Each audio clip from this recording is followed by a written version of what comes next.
Hi,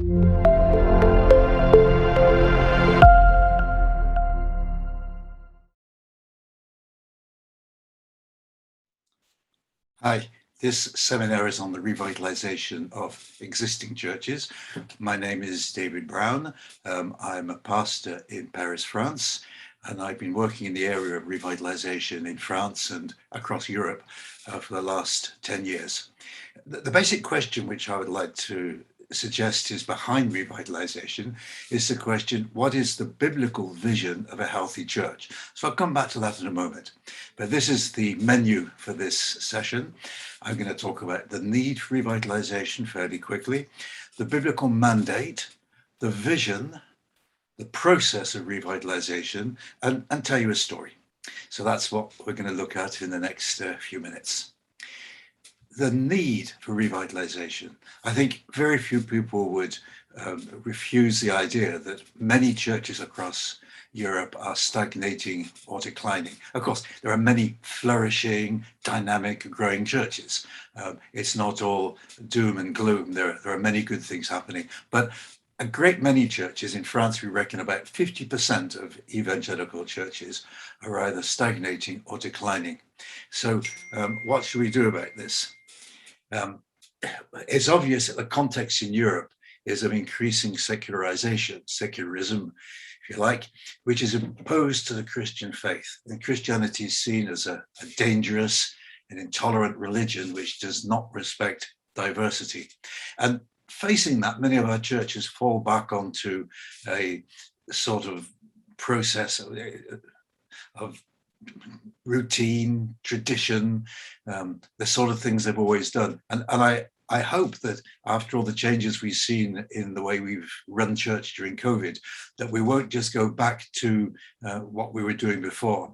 I think just going through the motions, routine, tradition is not the way forward, obviously.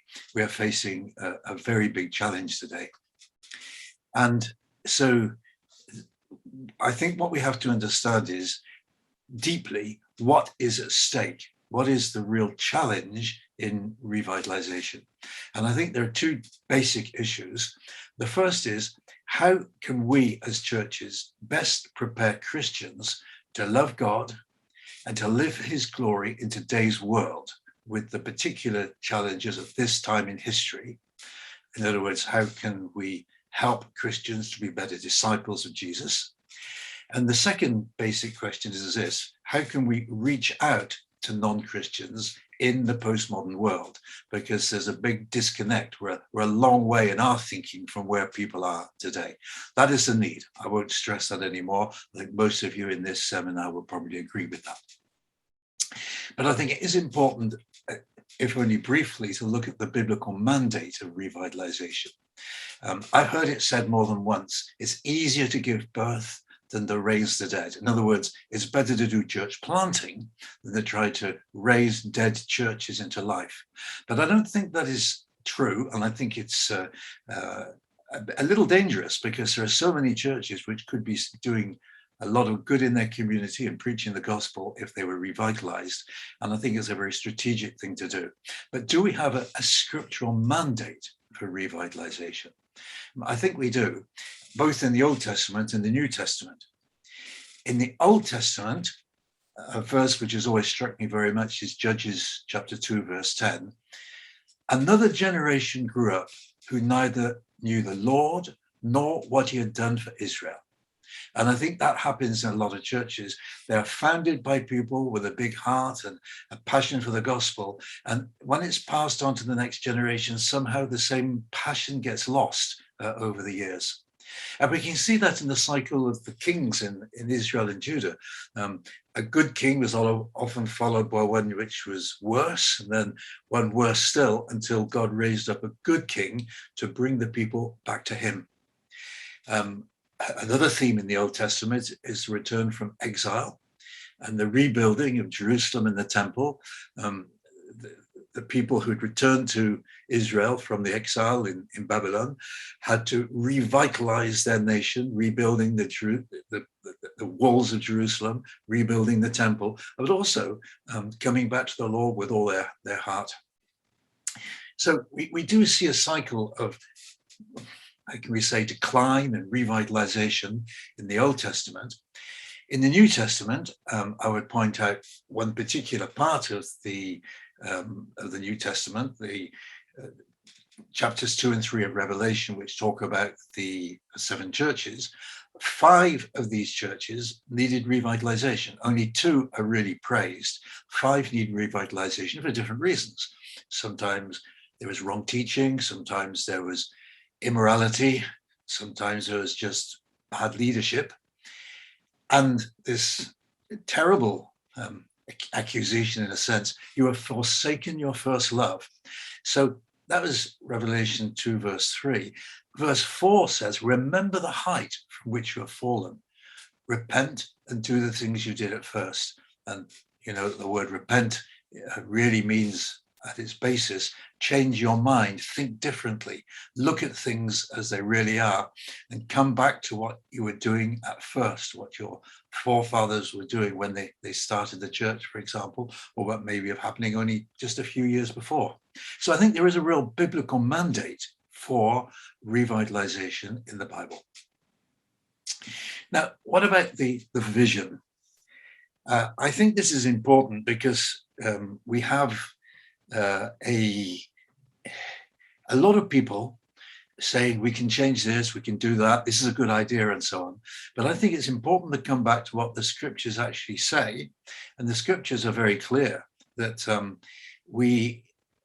a healthy church is a group of believers redeemed through the gospel who are learning to love God with all their heart, with all their soul, with all their mind, with all their strength. That's Mark 12:30. To love other people and to do that in their cultural context. Those things, I think, are simple. Some people might say almost too simple, but everyone can agree that this are things that we should be doing. A healthy church is based on the gospel, and discipleship means learning to love God and to love other people, but each one to do it in their cultural context. And the cultural context is double. Firstly, it's what is the context of the day? And I've already mentioned in passing postmodern thought, but it's also the cultural context of your country, or even the cultural context. I mean, for example, I live in Paris. I've revitalized a church in a very big city. It may not look the same thing if you're in a small town or in a rural area, for example. So revitalization is a very, very simple thing in one sense. Always saying is that we want to bring a church back to being a healthy church with this very simple definition. Or to put it another way, revitalization is working on 3 areas at the same time. So when we say that we have to love God with all our heart, mind, soul, and strength, in other words, with all our being, this is the spiritual dimension of revitalization. Loving people is the social dimension, where we learn to love other people within the church. John 13:35 says, by this all men will know you are my disciples if you have love one for another, but also to love non-Christians, to love our neighbor, to love our work colleagues, and so on. And in that cultural context, it's a societal or contextualized dimension. So revival is sometimes just spiritual, but revitalization will touch these 3 areas: spiritual, social, and societal. And here you can see a model of what a revitalized church may look like. I find this model a good one to work from. It's the one I always work from personally. So you can see on the left, in the blue part on the left, this definition I've just given you of a healthy church, where through the gospel we learn to love God and to love others in our cultural context. But we have to say that, in fact, a church has 2 aspects. There's the gathered church, when we meet together, the scattered church, where all through the week we live in our different contexts. The gathered church only meets for certain events. Like the emphasis, if you like, you can see in the red circle, that the emphasis on the gathered church is public events. In other words, we meet together for services or Bible studies or prayer meetings or training sessions. They're public events because often they're on the church calendar or the church website. Whereas the scattered church, the emphasis is that individual Christians will take initiatives to love others, as I'm going to point out in a moment. And the gathered church only meets together, in fact, for a few hours every week. But the scattered church is where we as Christians are living probably 97% of our lives, in fact. So what are we doing in the scattered church? I'll start with that. In the square box underneath initiatives by Christians, you can see that we are called to do good and share the gospel in 4 relational networks. And everyone lives in one of these networks. Our family, our local community, the neighborhood, town, village, where we work or where we are educated, school, university, in our leisure time and with friends. We all have these 4 relational networks where we're called to love people, to do good and share the gospel. In the gathered church, we're meeting together to prepare ourselves to do this. As Hebrews says, that we meet together to provoke one another to love and to good works. That's where we're meeting. So we'll often have a main Sunday service, and there may be some more targeted services, and I'll come back to that later. But they're all edification and training activities. So we're training people to go out into the scattered church, to be the church, but scattered in different parts of the town, for example, and to better do good and to better share the gospel with the people that we know. So when it comes to evangelism, very often in the past, we've thought in terms of the attractional church. That is, we're inviting people to come to us.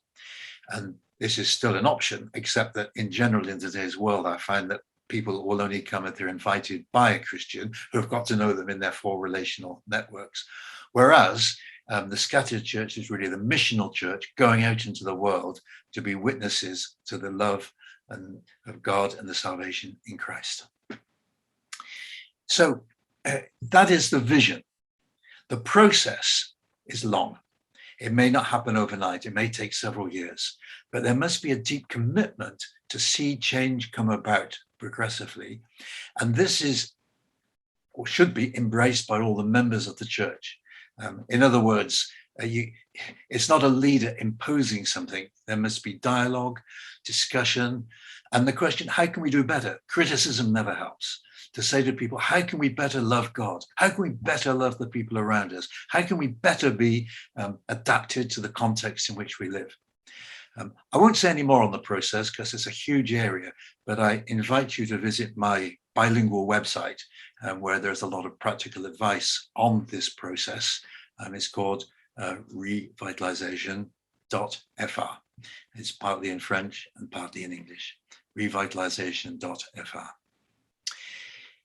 To finish with a story, for several years I worked to revitalize a church in central Paris, which I was pastoring and which I left for another church a year ago.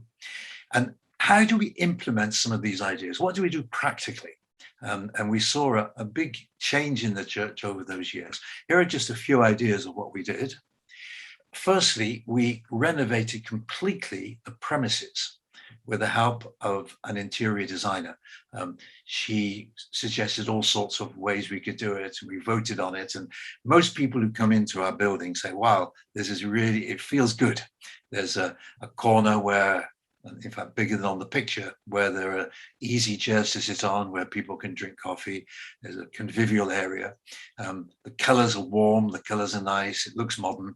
And that was an important first step, because sometimes you have to, what we say, pick the low fruit, the easiest thing to do, and to change a church, the appearance of the church building is relatively easy to do. The next thing we did, we opened a fair trade shop in the street next to the church, because we wanted to do good in the world. And we're in a fairly wealthy part of Paris. And we thought people didn't have a great number of material needs, but they could help others. So we set up this fair trade shop, and people could come in, and we could, in some cases, tell them this was the church which had set it up and have contact with them. And we kept that open for several years, but we had to shut it, unfortunately, just before the COVID struck. The third thing was, we worked hard to make our Sunday morning services comprehensible to visitors. I didn't have a good picture of that, so I show you a picture of the exterior and interior of the church. But we wanted the services to be understandable to anyone coming in. And that's something which isn't so difficult to do, but we have to think in terms of vocabulary, explaining what we're doing, and welcoming people as they come. The fourth thing was we started a second service on Sunday evenings, mainly for young professionals, at 7:30 in the evening, followed by pizzas. And this was a time of day when we realized a lot of people were quite lonely and depressed, especially people living in Paris. Maybe they'd gone away for the weekend and they wanted to come back, and they had to come back for their work the next day. But Sunday evening was not a time when very much was organized. So we decided to have this on a Sunday evening, and we made quite a radical service in which we did a lot of, we used a lot of audio visual, whereas more meditative. We didn't sing very much because non-Christians didn't like that so much. We prayed and read the scriptures and shared together. Another thing, because the area of Paris we're in was quite an arty sort of area, we used talks on art, and we organized an art exhibition to teach the message of the Bible because of the type of people living in the area.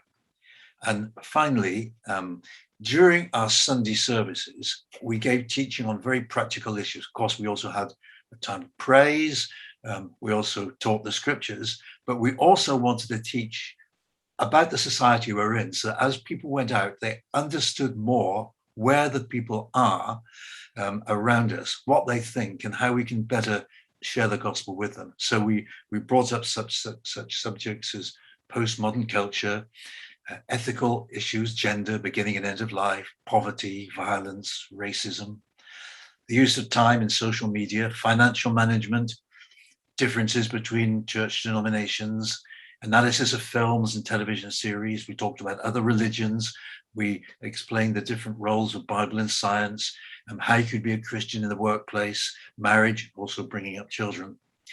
We talked very clearly on these subjects, so that people were happier to have a contact with non-Christians and have some kind of understanding of where they are and what we thought, not just what we think, but how we explain it to others. So, in summary, revitalization just means working towards building a healthy church, which is a group of believers redeemed through the gospel who are learning to love God with all their heart, all their soul, all their mind, and all their strength, to love people in their cultural context, and all that for the glory of God. Good afternoon to you all. I was asked to share a few observations, maybe from a church revitalization program that I'm part of in the Czech Republic. My name is Jiří Unger, and I am a member of the Department for Church Revitalization in the Free Evangelical Church in Czech Republic, and I live in Prague. I prepared maybe about 10 lessons that we learned from church revitalization program that we use, and just briefly summarize, I think, where we are and what we experienced. We are in the process of maybe contextualizing the program from Covenant-Free Church in the United States, Free Evangelical Church, that's called Vitality Pathway. We liked that program because it was focused more on the congregational renewal than to individual, like renewal or a focus on just renewing and working with the church leaders. So we try to use that tool, but at the same time we did quite a lot of work to make it local, contextualize it into the Czech context and our experience. We started with 12 congregations in the pilot project, so we learned a lot of lessons, maybe what not to do, what are the dead ends, but also I think we learned some precious lessons that help us to do it well. So the whole process is quite complex, and I don't have time to describe it all. It includes deep discussions with the pastor of the church, with the elder board, and about their vision, intention, and means to step into like church revitalization program. It involves also a series of weekend workshops with the whole congregation. And also mobilizing prayer, mobilizing internal resources, leaders, also outside of the elder board. So the whole process is quite complex, and I like it.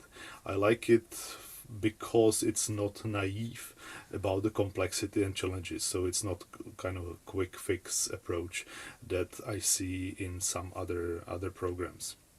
What I see on a European level, that there is a growing hunger for church renewal, as many churches are struggling, and some of them actually are in a huge decline, or some of them are at risk of death. So I don't think that we have all the answers, but I see that if we don't do something, at least something, there will be a very little change possible. So I think changing discourse in the denomination or in the church about where we are, what resources we have, what God can do and would like to do with our churches is something absolutely essential. And I think if you start to take church renewal seriously and open these kind of debates in your denomination, it creates a very different atmosphere.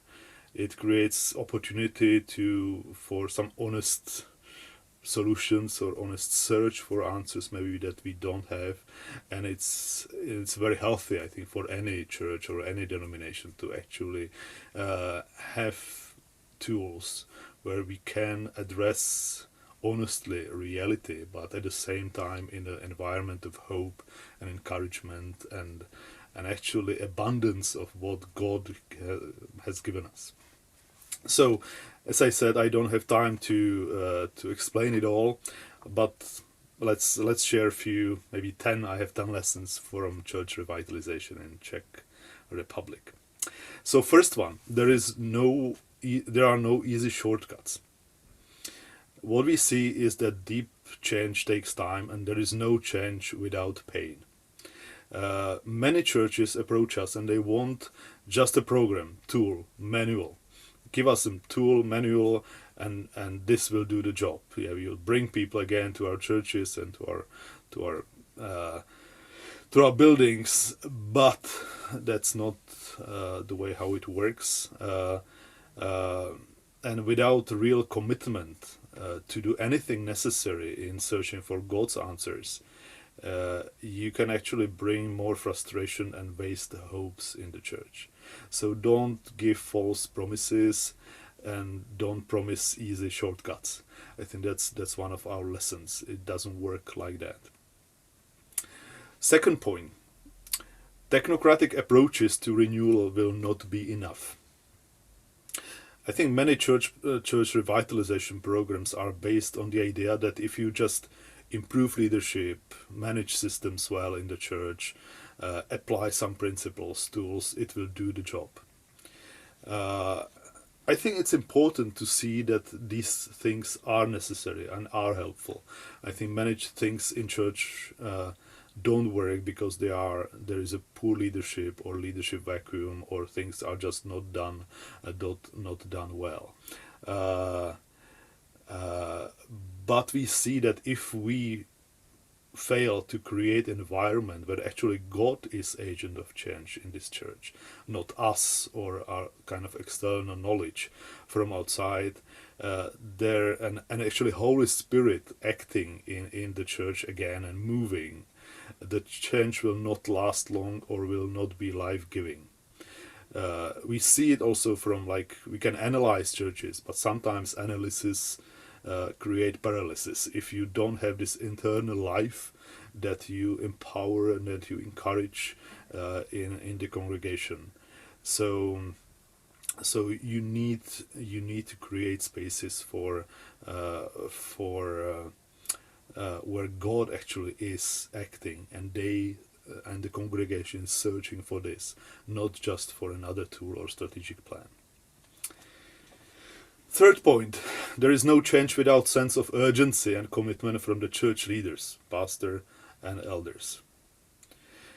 It's, to be honest, sometimes the leadership of the church is part of the problem. So it means that they have to be willing to be open and also honest about their own role. But you can come with appreciation and respect. But at the same time, sometimes it's very sensitive. But without their commitment and their vision for searching for new answers before God, very little can be achieved. I think fourth lessons that we learned was mind your role as a coach or mentor in church revitalization. Just come with hope and humility and love to the church that you serve.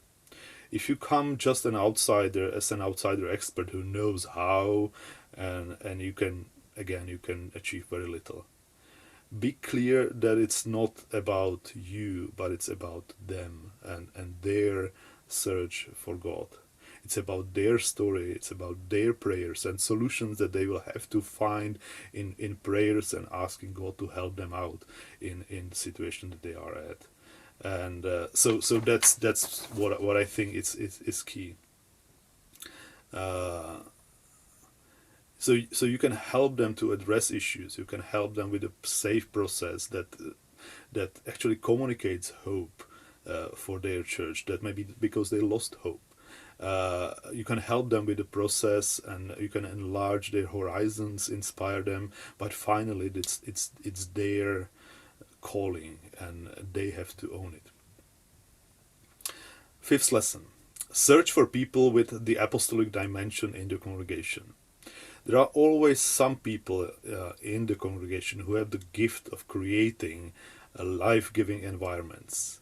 You can see it when you start to speak about things connected with revitalization. You see the eyes, you see the sparks in the eyes of these people, and they have been waiting for that for a long time. So search for people who can help with that.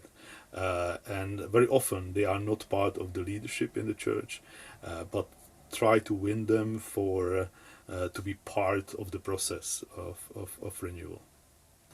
Sixth point, empower the church. Many approaches to church revitalization rather communicate to the congregation what are their weaknesses, what they need to change, rather what God has given them. What is He doing among them? What's the heritage and story God is writing with their church?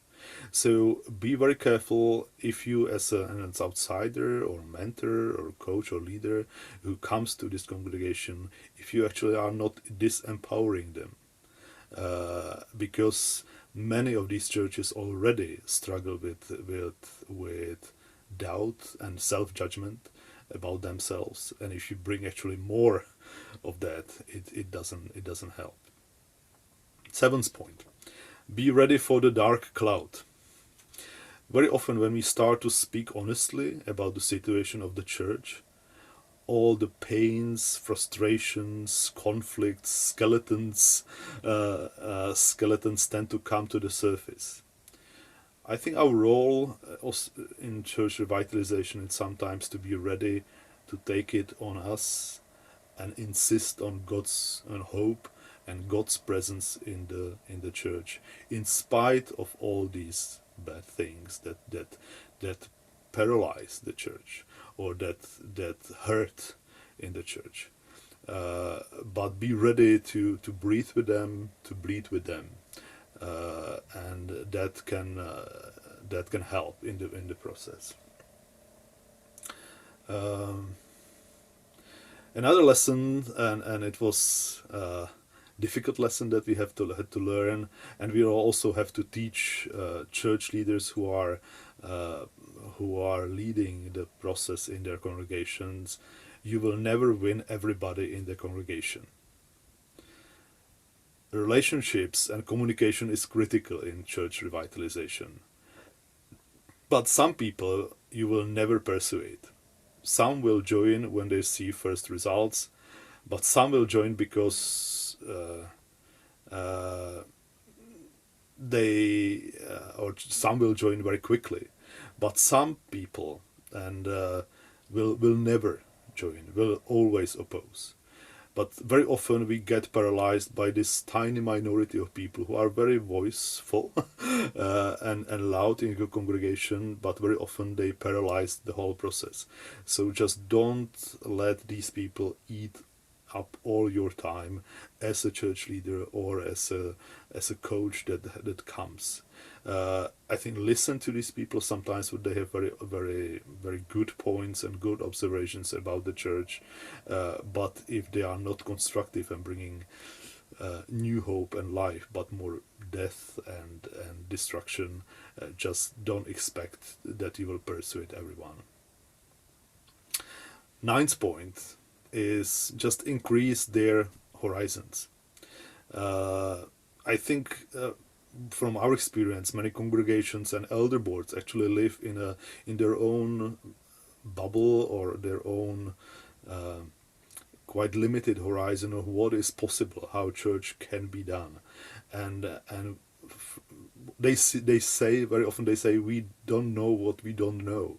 I think they need to see that there are other options, that they can think about mission, about discipleship, about leading church, about doing church differently. So one of the things that really worked well in our context is also help them to meet other teams from other churches that are part of the revitalization process.